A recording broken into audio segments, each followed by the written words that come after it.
What is going on, everyone? Yu-Gi-Oh here, and we are back with another video. Today we are going back to our roots with a combo that focuses on a more pure quote-unquote version of Going First Mikankguu that prioritizes a dispersal of interactions that not only negates our opponent's plays, but can simply out-leverage their field presence.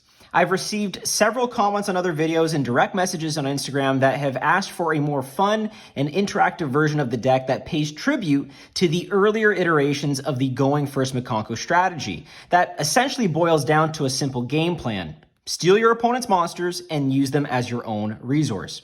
As of right now, I am playing with a tentative list that has been really enjoyable, and pending how the next ban list shapes up, could find a viable niche as a rogue strategy again. So with all that being said, make sure to like, subscribe, ding the notification bell to stay in the loop with all of that Mikankguu goodness. And if you like early access to the list I'm playing, consider becoming a Goo Gang member. It helps support the channel directly and allows me to keep making awesome Mikankguu content. Link will be down below. Without further ado, let's get into it. So for this 2.5 card combo, we're going to require a Diviner, which is so nice to play again as a normal summon, Ceremony, which usually we play about 2 of in the deck, in most pure builds anyway, and a discard. Now, obviously the discard can be anything, but it'd be preferable if it was a Mikankguu girl, perhaps another equip, or something that we can leverage as graveyard resource, or as a graveyard resource. So let's begin with, of course, normal summoning Diviner. We're going to go Diviner effect here, and we're going to send, obviously, our Herald of the Arclight. Herald of the Arclight is going to get us access to our Ohime. Now, because we have Ceremony already in hand, we don't have to search out for it, and this is where plays can get really interesting. And keep in mind as well that Diviner, now because it's sent a level 4, is now a level 6 synchro. That's going to come in handy in just a little bit. So we're going to now activate Ohime's effect in hand, and that's going to allow us to search for our Promise. Yes, we do play Promise in this version of the deck. Like I said, we are on a pure build, which means I'm trying to get extra value out of most of the Mikankguu traps and also cards that maybe see more binder play than actual play, such as Nini, for example. So we are going to have Mikankguu Promise in hand, and we're going to discard, again, our discard, sorry, could be about anything, whether it be an equip, a Mikankguu girl for extra extension, or whatever the case may be. So that gets discarded. Now we have, again, 3 cards in hand. We're going to activate our Ceremony here to cheat out our Ohime. And Ceremony will then hit the graveyard to be used later on. Of course, that's important. Make sure you do take stock of the resources in grave. So we have a level 6 in Ohime and a level 6 tuner here. So this is what we're going to do. We're actually going to synchro these off for an Ultimia Zolkin. Now, Zolkin is something that we haven't actually played a lot with in past builds, but in this particular pure build, I think there's a lot of value here in using Zolkin, not only because we can set an equip or set a trap or set another sort of regular spell card to activate it, but because with this line, we can consistently get to something that we can set, I think it becomes a lot more viable, right? The issue with Zolkin before was that sometimes you just don't have the plays in order to cheat out that level 7 or 8 Synchro Dragon or Power Tool Dragon, and I think you know where this is going. But now with this particular combo, by having Ceremony in hand, we can get there. So what we're going to do is then set our Promise. So that's going to be set. I'm going to flip it up just so that way you have it, you know, as a visual here. But it's going to be set. Zolkin's going to trigger, and then that's going to obviously summon out our Power Tool Braver Dragon. And you know the deal here. We're going to go Power Tool Braver Dragon effect, and that's going to allow us to equip an Arabesque, a Durendal, and a My Wish Adori directly from deck. So absolutely lovely stuff. We love this play, and if you have been around for a little while, and by the way, we did pass, I think, 1 year of being on YouTube, which is absolutely insane. Thank you so much for that. Anyway, you know where we're probably going to pivot here. We're going to activate Durendal here. We're going to add our Oliver, and then, of course, Durendal will send itself to the graveyard. I choose Oliver in this case just because in the build that I'm rocking with, I really like that, you know, you can kind of unbrick hands with it, and it's not completely dead like a Renault would be, because, you know, it requires a Fire Warrior on field to special itself. But with Oliver, you can send a Fire Warrior or an equip spell from hand or field, and you can special this out and go into some really interesting plays, whether it be Link or Synchro plays. But we're going to have, the Oliver in our hand right now. I'll put it to the side over here so that way you can see it. And then what we'll do is activate Arabesque, and we're going to special out our Hare, and then bounce back the Arabesque to our extra deck. This is going to make Mayo fall off into the graveyard. And then we're going to go Hare effect, because it's equipped with Arabesque, to add our Fire Dance to hand. Awesome.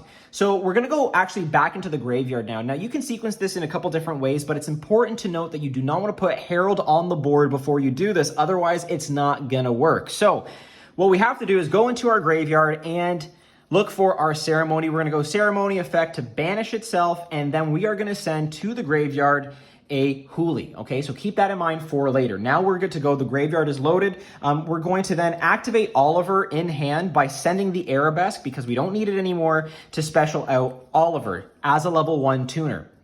So level 1, level 3, we're going to then synchro these off and go into a Herald of the Arclight, our second one in this play. Absolutely love this card, mini Macrocosmo, and of course can float you into Ohime, and it's just an Omni Negate. So there's a lot to love about this card in this build, obviously. Now this time we're going to use the Fire Dance in our hand, activate Fire Dance, and we're going to bring back actually the Huli that we sent off originally through Ceremony. And we're going to go Huli effect to search a trap. In this case, I want to search Rivalry here. I think it just gives us extra utility to go into a Rondo play, but also gives us that extra protection against board breakers like Dark Ruler No More, or even droplets to get into Angelica's Angelic Ring, which I'll show as we progress through the combo. So we're going to add Rivalry to hand. We'll set it eventually. So as of right now, we've got the Huli, we've got the Zolkin, and of course our Herald to insulate our plays, which is really nice. What I'm going to do is actually link off the Zolkin and the Huli. Fire Dance will fall off as a result as well. But it's nice to go with the Zolkin play because it does give you an additional body to use as link fodder. So we're going to link these off and go into our IP Masquerena. Now, obviously, this seems to be a card that has a name targeted for the ban list. If it does get banned, we have other ways to pivot. We can go into other link 2s. But for now, let's just use it while we have it and assume that it's going to be available to us hopefully later on this month. But we go into the IP Masquerena. And again, we're going to use our graveyard as an additional resource. And we're going to activate Maya Wishadori, target the Huli here. And that is going to equip and then, of course, special out our Huli. And we're going to set our Rivalry here. Okay, so the Promise is set and the Rivalry is set. And what do we have on field? We've got our Herald of Arclight, our Huli, and also our IP Masquerena as well. So this doesn't look like an intimidating board, but as the plays unfold here, what you're going to notice is that it'll allow you to access some really interesting interaction points and start pulling resources away from your opponent in order to, again, deplete their leverage and allow you to kind of have an amazing clapback on the following turn. So let's go to their turn. Standby phase. If you want, you can activate Promise here.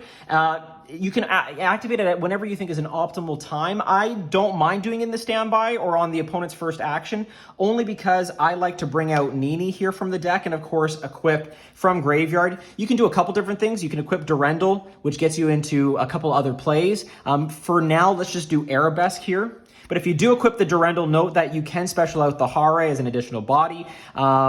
You know, because you're going to maybe use it as IP fodder. So just think about it like that.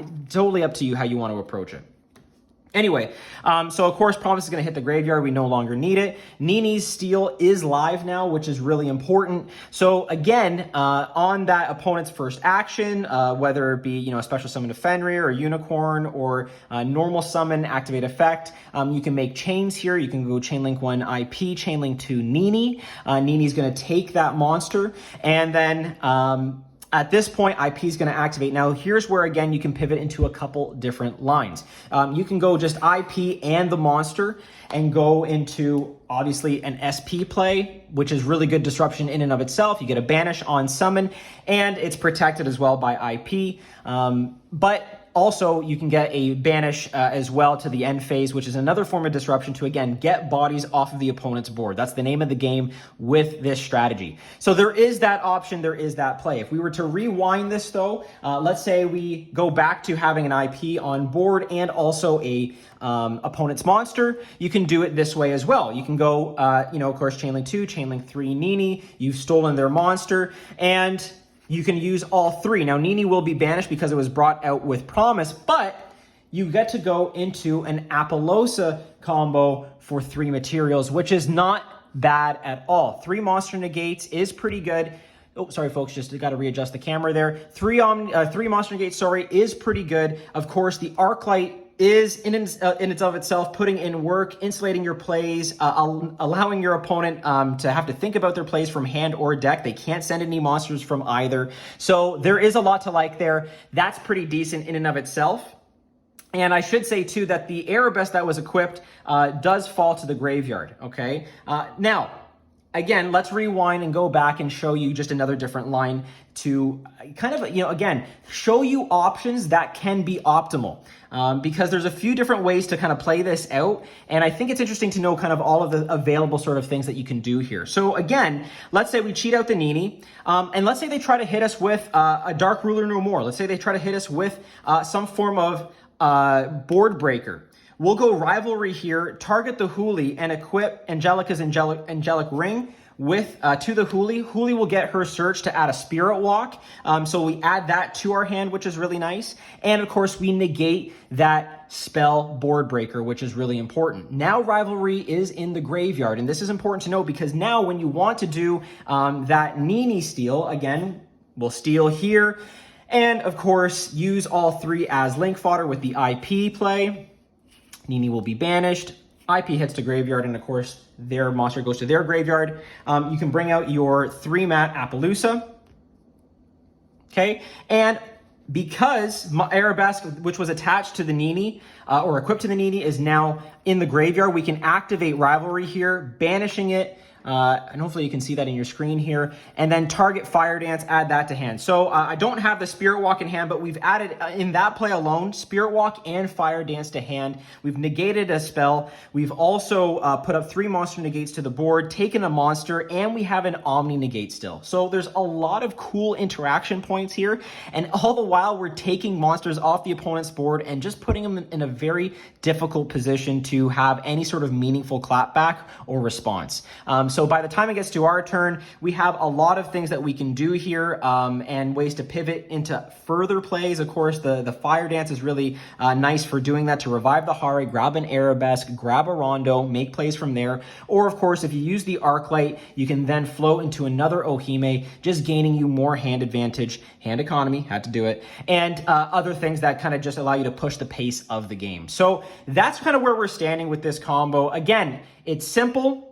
It's pure. It's a lot of fun. I have a lot of fun playing the more pure version of the deck. Yes, it has its problems with Droll. Yes, it can play into Nibiru. This is why in the current deck list that I have, I am rocking a cross-out package in the side with a variety of targets, just so that way we can try to somewhat insulate our plays. But hey, that's kind of the nature of a deck like this. It's for fun. It's for, again, trying to cheat out some wins when possible, and really putting your opponent in a position where they didn't expect their monsters just not to be used as resources anymore. So I hope you guys enjoyed that. Thank you so much for listening and watching. Again, if you want to stay in the loop with all of this Mikankguu goodness, make sure to like, subscribe, and ding the notification bell. And if you want to support the page directly, feel free to become a Goo Gang member. It really does help. So again, this is Yu-Gi-Oh! Going back to our roots, signing out.